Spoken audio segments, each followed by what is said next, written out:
Hey y'all. So today is December 9th. It is my 30th birthday. I am 30 years old today. And I'm a little emotional.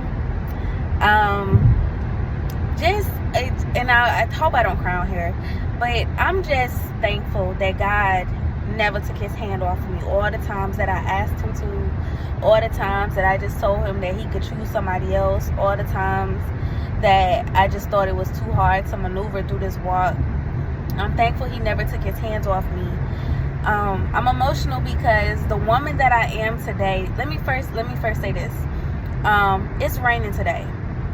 This morning I did a everything shower. So ladies, y'all know what that is. When we exfoliate, we shave, we wash our hair. So I didn't wash my hair this time, but I did like a everything shower. Like when I got out that shower, I said, well, I think I done washed all my sins away.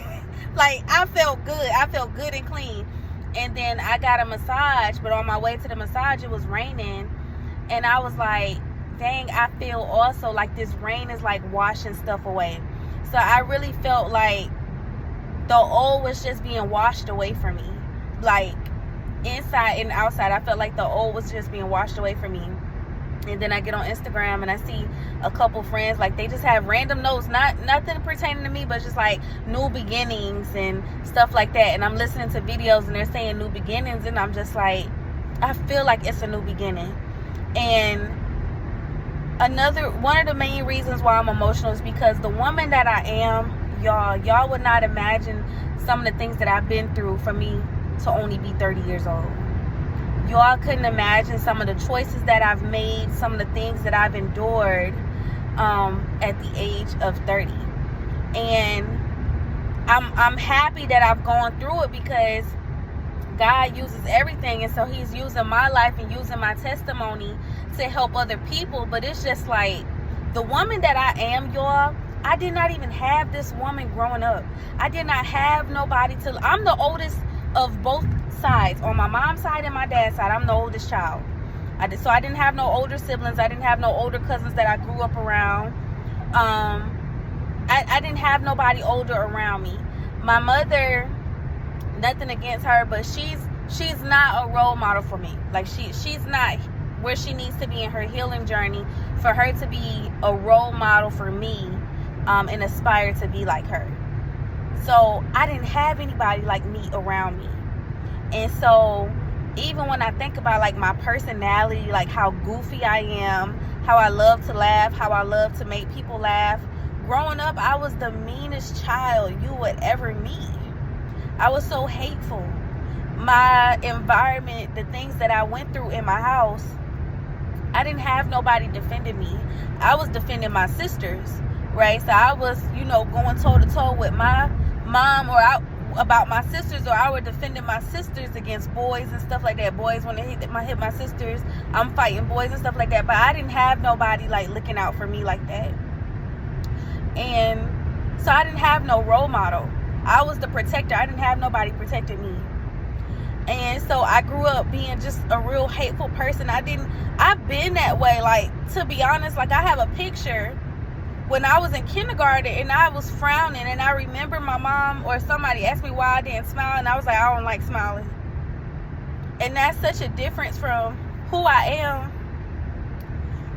am today and what I'm about. I love laughing, I love smiling, I love making people happy, I love loving on people. I never thought that I would get like this.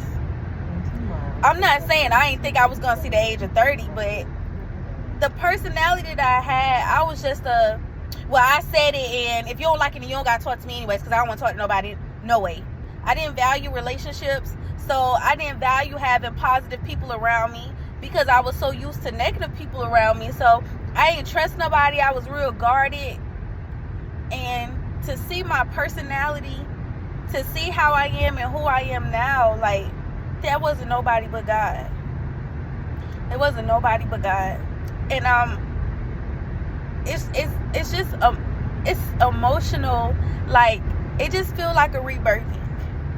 And I'm so happy that he found me fit to rebirth, because everybody got a chance to get their life together. Everybody got a chance to do right when they not doing right. But everybody don't take that chance. And he wouldn't let me walk away the times that I did not want to take that chance. He would not leave me alone. That man harassed me. God would not leave me alone. He wouldn't. And that's why, like, when it comes to free will and God's will, like, my loyalty with him is where it is, because he didn't leave me alone when I wanted to be left alone. He didn't go away. I'm telling this man, yo, stop seeking me out. He didn't go away. He didn't leave me alone. He stayed on me. He kept his hand on me. He kept me protected. He kept me guarded. He showed me the way. So that's why, like, for me, when we be talking about free will and God's will, y'all, I don't know nothing outside of him. I don't know nothing outside of God. But I'm happy that I can say I don't know nothing outside of him, because I lived in this world and I did things how I wanted to do them. And I dealt with a lot of different stuff because of that. I was dealing with stuff from a very young age. Young age. So I done lived my worldly life. I don't need nothing else about in this world. But I'm just happy for the rebirthing. And it's funny because God kept telling me, like, there was something going to be birthed on my birthday. And I still think there is another part of this. I'll talk about that later. But my son's dentist office, when his birthday happened on December 4th, they sent, a happy birthday message via email. And it had a link in it. And when I clicked on the link, it was a YouTube video. And it was a YouTube video.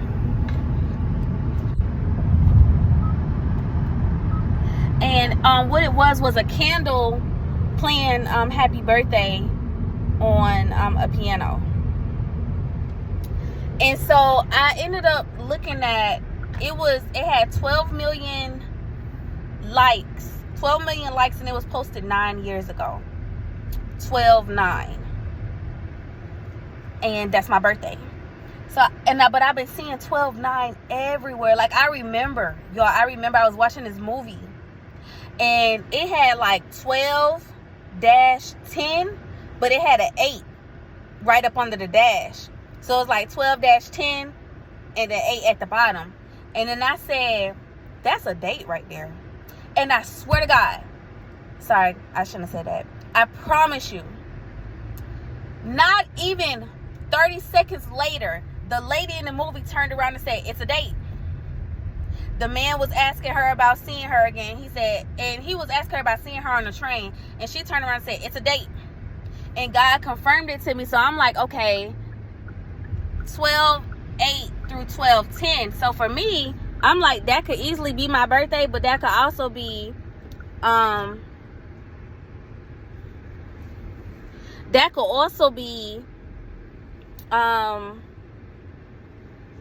it could be 12/8 or 12/10 or 12/9. It could be a range of days. It don't just have to be one day. Hey y'all, I completely forgot to come back to the message yesterday because I was trying to focus on driving and getting where I had to go safely. But yeah, the lady turned around in the movie and said it's a date. And so for me, it's like the 8th through the 10th can be a range of dates where God is going to do something. And let's just be clear, for me, God gives me dates. I just never know. I'm always thinking that it's going to be something else, but it's never that. And what I will say is I still feel like there's a rebirthing process being done. And I see that, and I can feel that based on how I move now. So let's just be clear. Like I said in my video before this, like I said, in the free will versus God's will, I don't want to use my free will. However, there are moments where I just get so caught up in my emotions that I will make up my head that I'm going to move a certain type of way. But for me, the rebirthing comes where I seek God a little bit quicker. I seek God for his will, even for the simple fact that I'm now like trying to establish a little manual for how I should do when I think certain ways. So like, for instance, yesterday I said, not yesterday, the day before, my best friend like really got on my nerves about something. He just aggravated me. So I got aggravated, and I'm just like, I'm to the point where I just truly don't understand the existence of this person in my life. Like, I don't. Despite God's promise or whatever. And what I said I was going to do now was, instead of getting so mad or irritated with the things that he does that bothers me, I'm going to start asking God, what do you want me to do with this? He just said something out of line. What do you want me to do with this?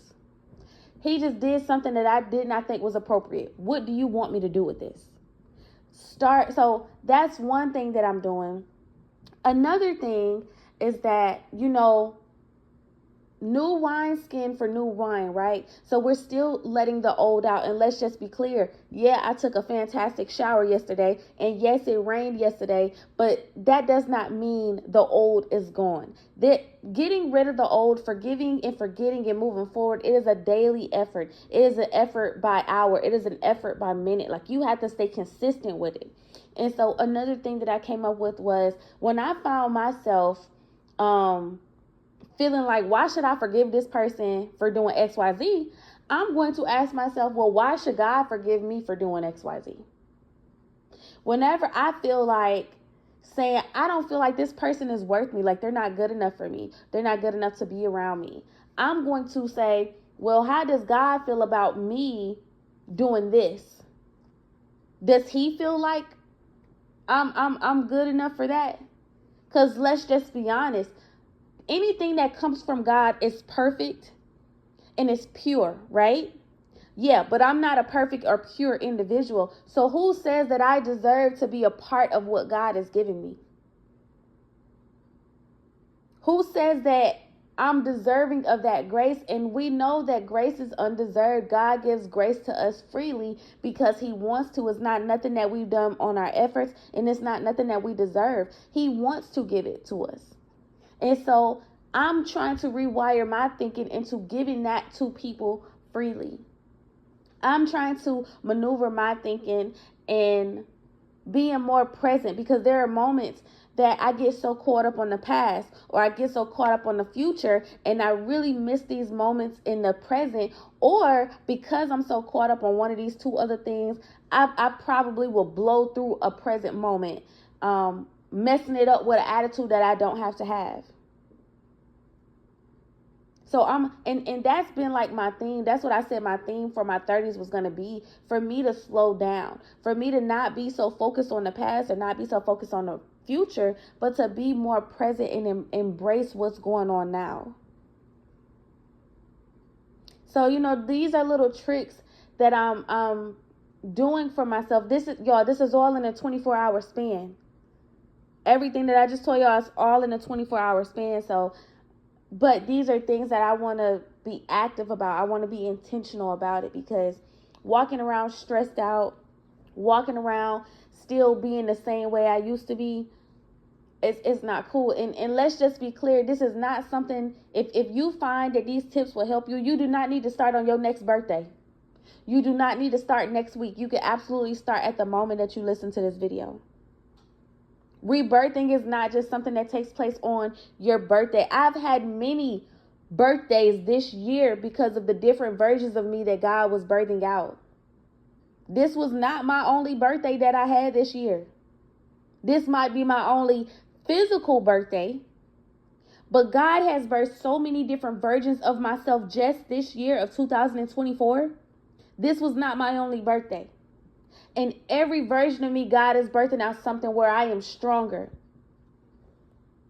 where my heart is different, where my desire to do his will is greater. So when you have your rebirth, you ain't got to wait for your birthday for it to happen. So, I feel excited. And I'm going to be clear too, y'all. I am not one of those women or people in general, but I'm going to say women because y'all know we grew up saying you never ask a woman her age. I don't know. I might feel that way when I get in my 60s or something like that. But right now, I've been blurting 30 out like somebody asking me, do I have the winning lottery ticket? I've been yelling 30 out everywhere because for me, it's such a blessing to see this year through the eyes that I see it. It's such a blessing because, like I said in the previous part, I ain't never thought that I was going to see 30 this way.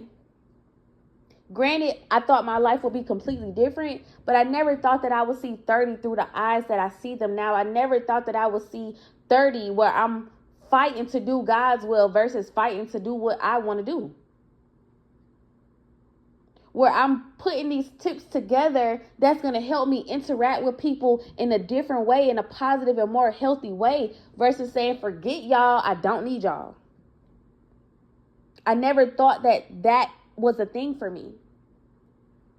So, yeah, I'm excited to be 30 and to enter a new decade working to do things differently. It is going to be a process, and it's a daily process, but my effort in being able to do it, I'm going to do it. Let me tell you, God is doing a thing. God is doing a thing, and I don't want to miss it. I don't want to miss it because I'm holding myself back. So I'm doing what I got to do to not miss it.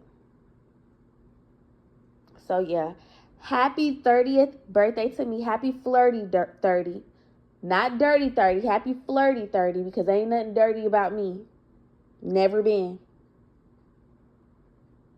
So yeah, happy flirty 30 to me, and happy birthday to everybody who also had a birthday this month, this year, and who's also just being birthed spiritually, who is experiencing a spiritual rebirthing. Happy birthday to y'all. I love y'all, and I hope y'all enjoy the rest of y'all day. Have a prosperous year. Enjoy the rest of your year. Y'all live, laugh, love. Be happy. Do not be walking around mad with a stank face. Be happy. Y'all be blessed.